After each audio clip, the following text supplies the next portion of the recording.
Bad news for Espeon. If you checked out my previous content, I was simulating Last Resort with a 1.9 second cooldown, and the Game Master has finally come in, and it is a staggering 2.9 second cooldown. What this means for Espeon is that instead of being the #1 top neutral DPS in partly cloudy weather, it is now the #7 top neutral DPS in partly cloudy weather. So sorry Espeon, kind of a bummer there. Things didn't go as planned. The people clap loud when you win a Grammy. They clap louder when you win an Oscar. But the people clap the loudest when you fall. And Champ got knocked out today. Now, to put this in perspective, this is pretty bad, but it's not terrible. Espeon is still salvageable as a last resort attacker with this new attack, but it's definitely not impressive. Maybe a newer player could get some good benefit out of it, not having more optimal attackers for gyms and stuff like that, but Last Resort is definitely not a hot button move. Understandably, this has left some people feeling baited by me, but I just want you guys to understand where I'm coming from on this. The 1.9 second cooldown wasn't unreasonable to assume. It paralleled the stats of previous Community Day moves that we got, so it wasn't completely unreasonable. On top of that, if the move were to be slightly worse than the 1.9 second cooldown and not massively worse, like the 2.9 second cooldown that we're given, then Espeon would still be an extremely good neutral attacker, would still have the potential to beat out Rayquaza as top neutral DPS in partly cloudy weather. So if that were to be the case, which is what I expected it to be, then you definitely would want multiple Last Resort Espeons. The hand that we got dealt was much worse than I expected, so I apologize for that, but I could have saved you guys some serious stress, could have net you guys some pretty hot Espeons with, some reasonable expectations there. Well, that was just not the case, apparently. So, yeah, I apologize if you went out and walked for like 8 hours, pre-walking a whole bunch of EVs, then that kind of sucks. But if you only pre-walked 1 or 2, which is what I was expecting people to do with that information, then you really didn't lose too much. Espeon and Umbreon are still better defenders with Last Resort. Espeon's just not a super hot attacker. So as far as evolving those Espeon and Umbreon, you have a couple in the basket right away, ready to go, just not good attacker Espeon. So how much is that gain on defense? Well, I got some graphs on that for you. Alright, so this bar graph here simulates the damage the evolutions do to an attacking Dragonite on gym defense. This metric, damage per second, is using the average DPS, using the time that it takes for the evolutions to defeat a Dragonite that's attacking them, if they were to be defenders, right? So the blue bar is using their current best move on defense. The red bar is the false Last Resort, so the 1.9 second Last Resort. And then the yellow bar is using the true Last Resort, so the 2.9 second cooldown Last Resort. So you can see between the blue bar and the yellow bar, just about every evolution is gaining from this. Now, Jolteon is actually kind of losing a little bit, and Espeon and Umbreon really don't change too much against Dragonite in particular, but for Vaporeon and Flareon, two attackers that have their charge moves resisted by Dragonite, it is a small gain for them.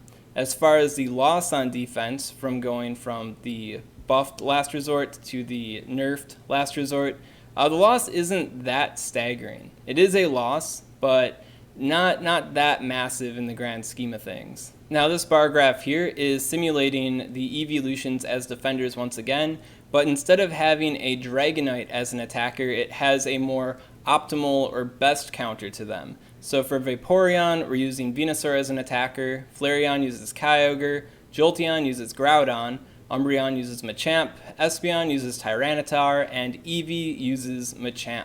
And you can see, compared to the other graph, which used Dragonite, the change in power between their current best move on defense to the true Last Resort, the yellow bar, is a gain for each and every evolution. The reason why there is this gain for damage is the majority of these attackers that are attacking into them resist their attacks. Grass resists water. Water resists fire. So on and so forth. I mean, you got Eevee hitting Machamp for neutral, but what would you want me to put there, right?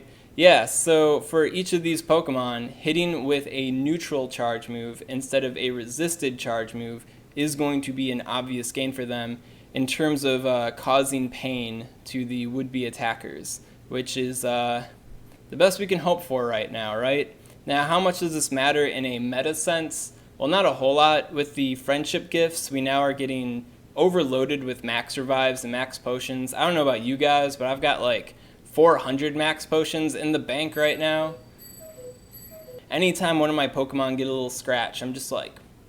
So causing pain to attackers isn't as effective as it was in the potion revive drought, but in the future, things could change. Hurting attackers might become more relevant again, and other game mechanics changes or a change to gym defense or something like that could be a boon for these defenders. But right now, it is a boon, it is a gain, but it's not that big of a deal, but it's still there nonetheless to consider. If you're wondering how good the evolutions are as defenders in general, Vaporeon and Umbreon are very good time wasters. They're obviously not as good as Blissey, Chansey, or Snorlax, but they're still of the best time wasters on gym defense, so adding a little extra damage to them is kind of nice.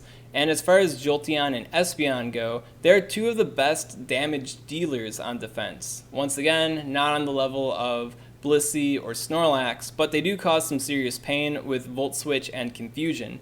So causing some extra pain with Last Resort is pretty good for them in their job of being kind of glassy but kind of hurting a lot at the same time. Flareon isn't that good of a defender, so... And then Eevee, if you're putting Eevee in a gym, it's for the memes. And I mean, hey, look, this is Body Slam right here, and this yellow bar is Last Resort, so if anyone dares hurt our Eevee, well, they're going to have to feel the pain of Last Resort, so watch out. Another thing that you guys should be aware of, in my last video I learned y'all about the fast catch technique, you know, the animation skip.